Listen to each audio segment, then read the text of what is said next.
भाई ईरान ने इजराइल पर जंग छेड़ दी है। ईरान और इजराइल के बीच जंग छिड़ चुकी है। दोनों देश एक दूसरे पर अटैक कर रहे हैं। इजराइल ने शुक्रवार को ईरान पर ऑपरेशन राइजिंग लायन लॉन्च कर दिया है। इस ऑपरेशन को लॉन्च करने के बाद पीएम नेतन्याहू ने कहा कि ये अभी और भी बहुत कुछ होना बाकी है।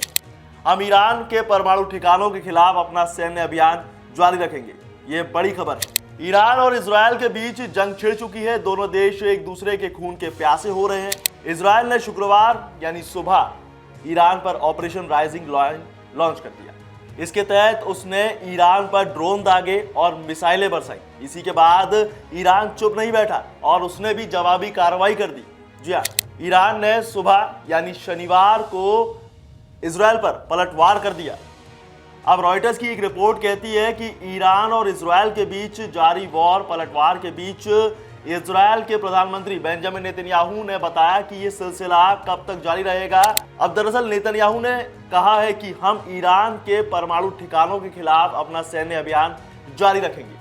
अब ये अभियान कब तक जारी रहेगा इसके बारे में अभी कुछ भी कहना जरा मुश्किल है और भी बहुत कुछ होने वाला है। नेतन्याहू ने एक बयान में कहा कि पिछले 24 घंटों में हमने कुछ सैन्य कमांडरों, वरिष्ठ परमाणु वैज्ञानिकों, इस्लामी शासन की सबसे महत्वपूर्ण सुविधा और इससे बैलिस्टिक मिसाइल शस्त्रागार के एक बड़े हिस्से को तबाह कर दिया है।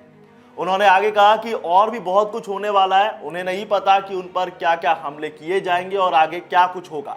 जैसा कि मैंने आपको बताया कि अभी कुछ भी ऐसा साफ नहीं है जो नेतन्याहू ने कहा हो कि वो ईरान पर किस तरह से हमलावर हो सकते हैं। इसी के साथ इजराइल के प्रधानमंत्री नेतन्याहू ने ईरान के लोगों से अयातुल्ला खामेनी के खिलाफ खड़े होने तक के लिए कहा है। ये वाकई एक बड़ी बात है। नेतन्याहू ने ईरानी लोगों के सर्वोच्च नेता अयातुल्ला खामेनी के तहत दुष्ट और दमनकारी शासन का विरोध करने और उसके खिलाफ खड़े होने के लिए एक अपील की है। उन्होंने लोगों से कहा है।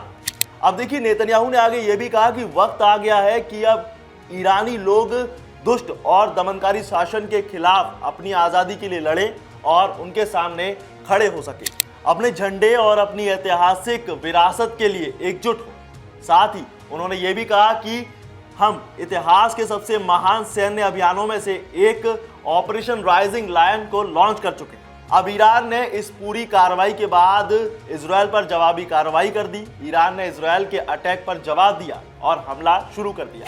ईरान ने शुक्रवार को रात तेल अवीव के खिलाफ जवाबी हमला कर दिया, जिसमें कई लोग घायल हो गए और कई इमारतें चकनाचूर हो गई। ईरान के नेता खामेनेई ने इससे पहले इजराइल के अटैक पर कहा था कि वो इजराइल से बदला जरूर लेंगे।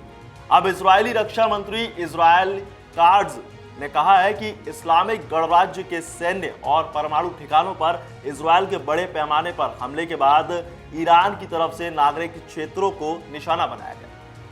उन्होंने ये भी कहा कि हम इजराइल के नागरिकों की रक्षा करना जारी रखेंगे और ये सुनिश्चित किया जाएगा और हम करेंगे कि आयतुल्ला शासन को अपने कार्यों के लिए, अपने कामों के लिए बहुत भारी कीमत चुकानी पड़ सकती है और वो पड़ेगी। तो अब देखना यह बाकी है कि अब इजराइल ईरान पर कब तक अटैक करता है, उसके हमले कब तक जारी रहते हैं, ये कहना अभी जरा मुश्किल है। बाकी आपको क्या लगता है कि इजराइल के प्रधानमंत्री बेंजामिन नेतन्याहू ईरान के लीडर अयातुल्ला खामेनी के खिलाफ किस तरह से और बड़े एक्शन ले सकते हैं, कड़े कदम उठा सकते हैं? हमें कमेंट में जरूर लिखें। फिलहाल इस वीडियो में इतना ही। ज्यादा अपडेट्स के लिए जुड़े रहिए इन खबर के साथ और वीडियो को लाइक, शेयर और कमेंट करना ना भूलें।